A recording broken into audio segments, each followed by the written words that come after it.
I'm going to do this as objectively as possible because I'll just come out and say it right now. I'm not sure where you guys stand on this. Hopefully you stand with me, but I know some of you don't. I do not believe that the NFL fixes these games, despite sometimes it looking a little strange. I do not believe that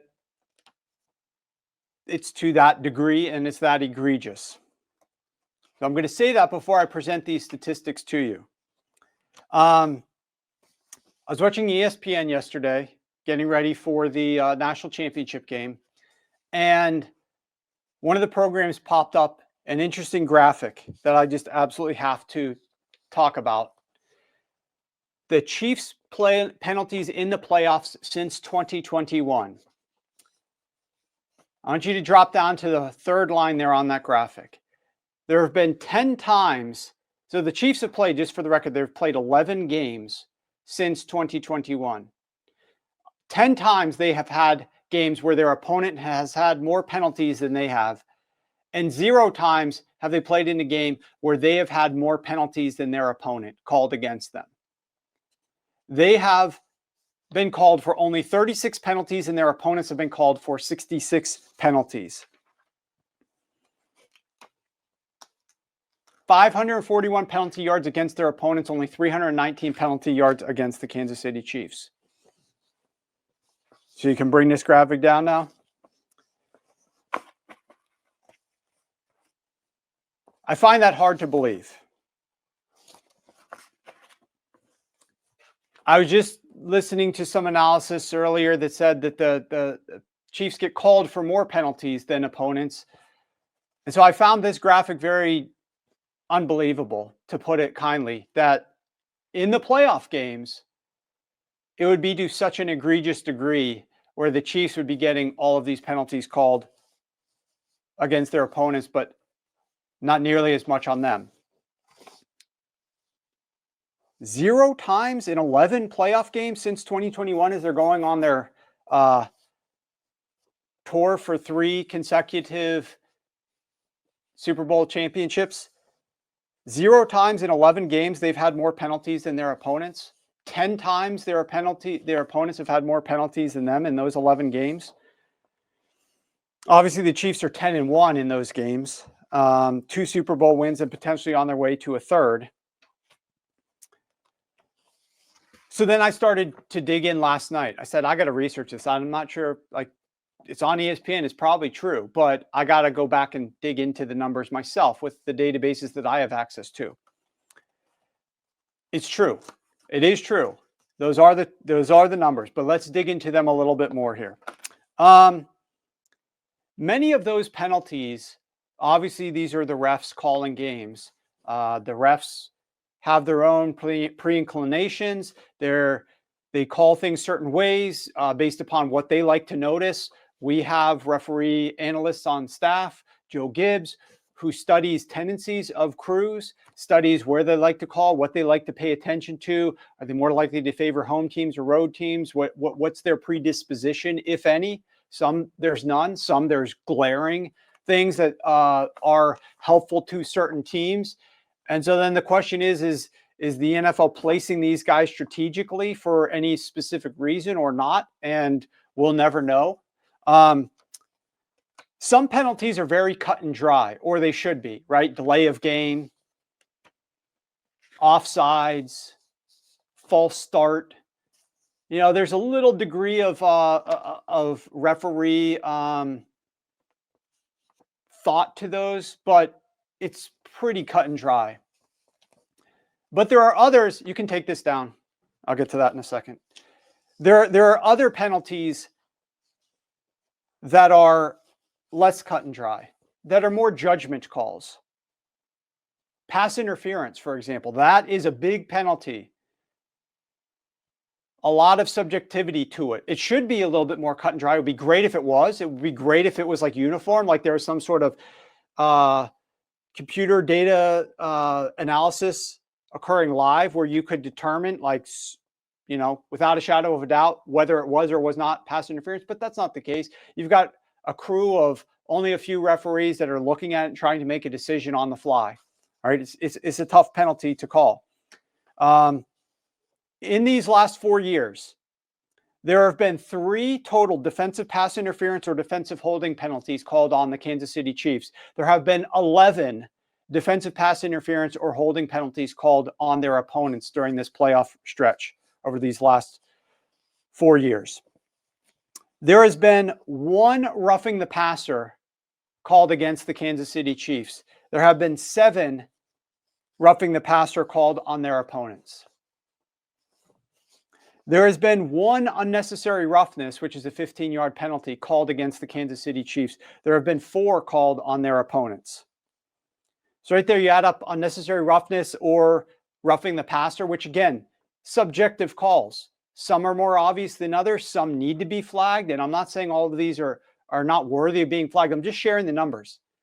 You take, if you're defensive because you're a Chiefs fan, and you take from this what you want. If you're aggressive and you think the games are fixed, you can take from this what you want. I'm just sharing the numbers. I do not believe the games are fixed. I'm just sharing the numbers. But in total, of those types of penalties, which are 15-yard penalties, 11 against their opponents, 2 against the Chiefs. Playoffs, last 4 years. 1 unsportsmanlike penalty called against their opponents, 0 against the Chiefs. So now we're at 12-2 for these 15-yard penalty types. The Chiefs have 18 expected points added as a result of penalties in those 11 games. 8 of those 11 games were decided by 1 score or less. I wrote this up in an article. We'll get to the article momentarily. Let's just keep going through this here. The first thing is, why could this be the case? How could you have 10 games if everything is on the up and up? How could you have 10 games where the opponents have more penalties than you do, and you don't have more than them in any game out of 11? I think there are some pretty obvious answers, and I'm interested to hear what you guys have to share in the chat about this. First, it's a very small sample of games, right? There are not very many games, so that could be part of the issue. Second, the Chiefs have played more games than their opponents on this stage. And I think that goes a long way to this. They are experienced on this stage. They've worked together as a unit on this stage. They know where their teammates are going to be in certain positions, and they're not going to get rattled by the bright lights on a stage like this. Whereas other teams that haven't had as much experience might come in here and play poorly, make mistakes, be out of position. All these things would cause them to potentially get flagged for penalties that they should not be getting flagged for, or lose their composure a little bit when things stop going their way. And last but not least, they're a really well-coached team, right? Like, good teams that are really well-coached theoretically do not commit as many penalties. So all of these, I think, are great reasons. If you guys got any in the chat, you can feel free to share them. But I think those are all great reasons to suggest here are defensible reasons why the Chiefs' penalty situation might be going in their favor to this massive, massive degree. So then I did something that ESPN didn't do because I was very curious last night. And I said, I want to look at what these stats look like for the other teams. Because there are a lot of teams in the NFL who have had some good trips to the playoffs. There are a lot of teams in the NFL over these last 4 years who have played in 3, 4, 5, 6, 7, 8 playoff games. So they've been there. They've had the bright lights on them. They know what to do. There are a number of those teams that also have very good coaching. Right? So a lot of these things that I was using is to say, this is why it's going this way for the Chiefs. There are some other teams that fall into this category as well. Let's see how it's going for them. So let's pop up this first graphic. This looks at all the teams in the whole playoffs. Now, can you just go to the graphic?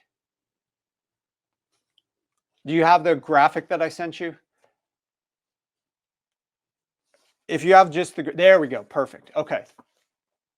All the teams, the last 4 years since 2021, there's the Kansas City Chiefs. And here's all 30, not all 32 teams, obviously, because not all of them have played a playoff game in the last 4 years. But those that have, this is where they fall out. Playoff games is your second category from the left. games with more or less penalty yardage than your opponent. That's where we're going to look at first.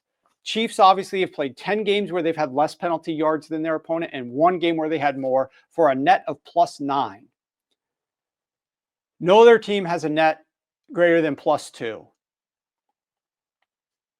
Unfortunately, the Cincinnati Bengals, we'll talk about that in a second, they're at -5. So Bengals fans, cover your eyes, complain to the NFL, complain to your coach, whoever you want to point the finger at.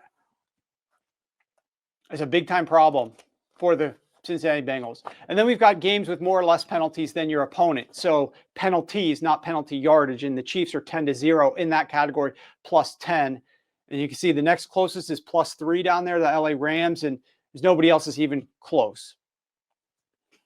Let's go to the next graphic where I zoom out. And now I'm only going to look at the teams that have played in at least 5 playoff games. So again, here we have the teams that are not scared of being in the playoffs. They're pretty accustomed to being in the playoffs. They've played a number of playoff games, just like the Kansas City Chiefs, over several years. Most of these teams are pretty well coached. Like I'll nitpick here and there about offensive strategy, offensive game plan. Some head coaches I don't love on this list, but you go down the list: the Baltimore Ravens, the Los Angeles Rams, the Philadelphia Eagles, the San Francisco 49ers, the Buffalo Bills, Tampa Bay Buccaneers, and the Cincinnati Bengals. These are teams that are kind of the upper echelon of the NFL, the best that the NFL has to offer. A lot of these coaches have been there this entire tenure, right? We're not looking at new coaches come and gone. Since 2021, there's been no turnover in these head coaches. Their players, a lot of these players have been there for this entire duration. Quarterbacks have been there. These teams know what to expect. So the reasons why I'm thinking that the Chiefs have the edge here in penalties as a result of bright lights or working together or better coaching, a lot of that gets muted when you're talking about these teams here, these specific handful of teams. And there's no situation where any of these teams have anything more than a relatively neutral split in penalties. You know, net of 1 game or net of -1, net of -2. We're talking here and there in the handful. When we expand the sample size to 5 games. The Cincinnati Bengals obviously stand out as having, in their 7 games, 6 where they've been penalized more than their opponent from a yardage perspective. Only 1 game where their opponent has been penalized more than them. So they're at the opposite end of the spectrum, but everybody else is kind of right in the middle. And yet there's the Kansas City Chiefs with +9 net games in the postseason out of 11, where they've had less penalty yardage on them than their opponent, +10 games where they've had less penalties called against them than their opponent. So we have an article up on Sharp Football Analysis. If you want to dig into this a little bit more, we've got some additional thoughts there. You can bring that article up now, where we've got some videos and some insight into penalties. And obviously, I think this is raising the degree of focus on this because of what just happened last week, where you had multiple penalties called against the Houston Texans on plays that Troy Aikman, Joe Buck, and I don't put a lot of stock into what an announcer necessarily has to say, but beyond that, other like the NFL's, the ESPN's ref expert also was saying that this should not be a penalty. The NFL brings in Walt Anderson the next day to do a lot of damage control. Well, technically speaking, yes, it could have been a penalty because of X, Y, and Z. I think we know that, having watched that game and then seeing a couple of things that occurred near the sideline where they weren't flagged, thankfully, Patrick Mahomes has gotten better and better as his career has prolonged with knowing how to draw penalties and knowing how to perform in front of the referees to have things go his way in that regard, right? When he gets hit in the pocket, there was never really a good angle as to whether or not he actually got hit helmet to helmet or not on that one penalty. And I want to say it was Aziz Al-Shaair who hit him, but I'm not positive if that was him or not. But Mahomes snaps his neck back, falls to the ground, looks right up at the referee. he knows exactly what he's doing to try to draw this. Or I'm going to run slow by the sideline. I'm going to run. Then I'm going to suddenly slow down. Instead of going out of bounds, I'm just going to stop my momentum if I can. Hope that somebody touches me, and then I'm going to flop out of bounds like I've been shot. He did that. That was not called. But Patrick Mahomes has gotten better at trying to do these types of things, which it's hard to say. I don't blame him for. If you're going to be able to get a flag to help you win games, I don't blame you for doing that. I mean, when I played, I tried to win each game. So I don't blame Patrick Mahomes for trying to do the same exact thing there. It's on the refs to identify this and try not to reward it and get the calls right. But it is interesting how these numbers look in the postseason on the biggest stage. Nick says, I know you probably don't have these numbers, but it is a huge difference from the regular season penalty numbers. I did not look at the regular season. Again, I did not even come up with this analysis in the first place. This was ESPN posted this graphic and posted their analysis initially. And I was like, I don't believe this is true. It doesn't seem real. Let me look it up. Let me double check. It is true. It is real. Let me go see what it's like for all the other teams. Okay. Let me see what it's like for all the best teams in the NFL. And even the best teams in the NFL aren't close to those numbers. Ian says defense has to hit him lower and wrap up. No slamming. I mean, it's tricky. These coaches have to figure it out. These coaches have to coach their defense to solve Mahomes while not drawing penalties. At the same time, no player should get preferential treatment. And I know that's not necessarily the case. I know there was Michael Jordan got certain calls. And so you want to protect Patrick Mahomes, and maybe you certainly are going to protect him more than you're going to protect a backup like a Kenny Pickett. You're not going to give Kenny Pickett necessarily the same treatment. But the fact is, I like it when referees call things that are fouls and penalties and don't call things that aren't. And I don't care who it applies to, and I don't care what situation in the game it is, and I don't care what level of the game it is, that it's the playoffs or it's not, or if it's a Hail Mary, or if it's a final play or it's not. If it's a penalty, call it. If it's not, don't. It makes it so much easier for the officials to just understand their job and to zone in and do it the same way every time, no matter what game it is, no matter who the player is. They should have I forget the coach. Maybe it was, I think I heard this last night. Chip Kelly said, we're not playing an opponent. We're playing nameless faces or whatever is, these refs should not look at who they're calling the games for. They should not look at the players, the coaches, or anything. Just go out there, zone out. It's either a penalty or it's not. And look at nothing else. Have no bias at all as to game situation, who the player is, those types of things. I agree 100%, Nick. The only thing we ask for as fans and bettors is consistency. And I do hate it, and I understand certain refs call things a certain way. These guys call this thing a little bit more. These calls call this thing a little bit less. Ideally, though, the NFL is getting all the refs to try to call things the same way. If this guy seems to be calling too much of this type of penalty, talk to that guy and his crew and have him realize what is or is not a penalty and dial it down. If this guy's not picking up on certain things, talk to that guy and get him to pick up on certain things. Every game in an ideal, perfect world should be officiated the same exact way. It's much like Major League Baseball, and I'm not really a baseball fan, so maybe I'm wrong here. It's much like the strike zone, in my opinion. And I know I'm guessing certain umps have different strike zones. And I know the one guy who was just terrible, Angel Hernandez, I think was his name or something like that. But it's either in the strike zone or it's not. It's either, and you now have the graphic where it's like the rectangle on the screen shows it a lot easier. It's either a strike or it's a ball. And that's what these penalties should be. But it's so much more difficult for them to call these things. I do understand that. It's happening so fast and there's so many things to look at. I get it. It's not an easy job being an official. But this was a mind-opening, mind-boggling study on penalty analysis the last 4 years in the postseason, and it's posted up at sharpfootballanalysis.com right now.